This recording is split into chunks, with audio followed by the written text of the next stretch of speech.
Hi, I'm Heather. Hi, I'm George. And we are Team Bassett, and in this video we will show you how we raised the roof of our Skoolie and the tips that we have for you if you are thinking about a roof raise.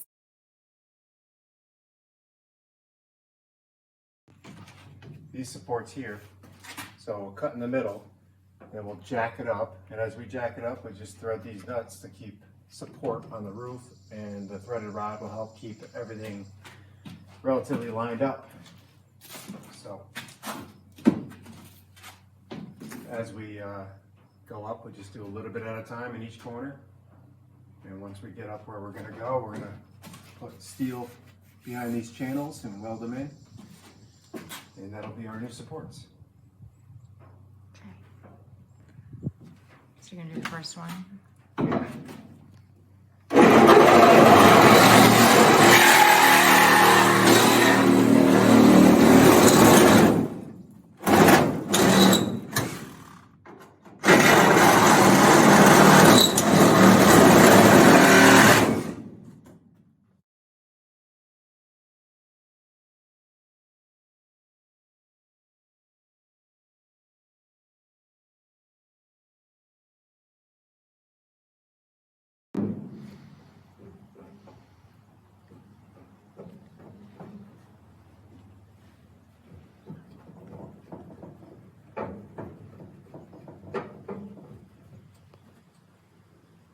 We decided to raise the roof on this 21 inches because originally I could stand here and barely put my hand between my head and the roof, which is not very comfortable.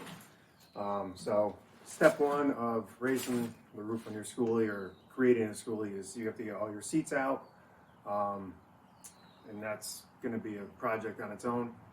And then we pulled out all the windows, which was fairly easy.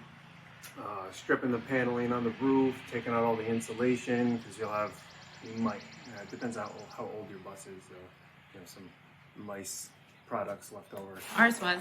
Yes, definitely. That's pretty bad. So then we kind of went around and figured out how we want to go about raising the roof, and a lot of people seem to cut it at the between the window supports, which is it's a good idea. We staggered our cuts so you don't have one kind of line to where you can have like a tipping point, I guess you can call it, or I forget the phrase Yes. I'm trying to use. Yeah, it's better to have them staggered. Yeah, so it creates a stronger patch point. And then a lot of people cut the roof lines over here, like behind the driver's seat, and they patch in some sheet metal and stuff, so it's kind of a tiered roof raise. I decided to go ahead and cut out all the rivets. You can grind them down, but I found that using a air hammer is much faster.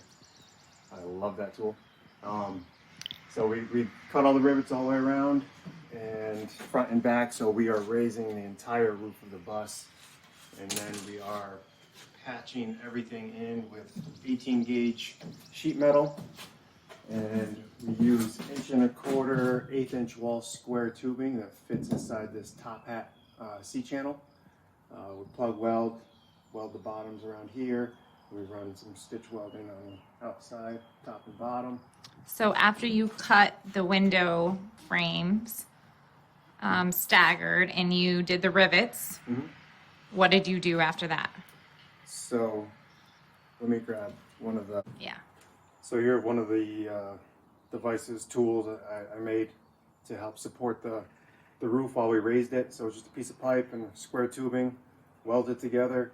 We put one part up here and the other part on the bottom half. We cut in between, and we had a piece of, I used 3/4 inch threaded rod because it's what I had laying around in the shop. So as we cranked up on the roof in the center, we would just thread down the nuts to maintain support on the roof, so it helps the roof go straight up and not kind of go all over the place on you. I got that idea from someone on YouTube. I think his name was Jim, but he might have gotten that idea from someone else as well. Yeah, it worked really well. Yes, it did. worked good. So then once we had everything up welded, we welded some angle iron over here, so you can see on the side of the square tubing. So we have a spot to drill our holes for our sheet metal, or rivets. And then we use this 3M double-sided sticky tape between the holes. You don't want to put it over the holes and try and drill through because it'll get gummed up in your drill bit. Yeah, so that provides some extra support on your sheet metal.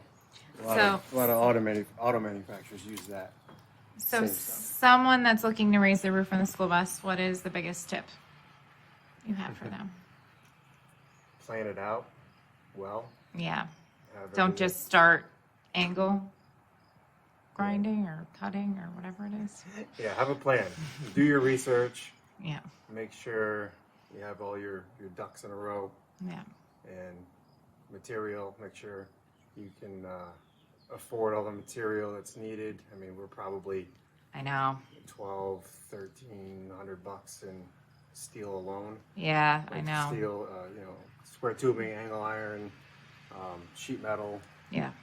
Then you have your welding supplies, your argon. You go through tips, you go through wire, your drill bits. Adds up quick. Yeah, your consumables they get pricey. Yeah. For sure. For sure. So just know what you're getting into before you start cutting away. But it is worth it if you really need that extra headroom, depending on, your comfort level, and also it's just like you almost feel like you can breathe more once this is raised. Like, oh wow, Makes the space feel much bigger. Yeah. What it is. Right. And you can do more upper storage. Yeah. More cabinets. We're still trying to figure that out right now. Right. We're gonna do an RV window over here, an RV window over there. They're 30 by 60 inches. So we can also put the windows a little bit higher, the way the roof is now, which is better for us. Yeah. A better view out the windows. Yeah. All right. So that's it for now.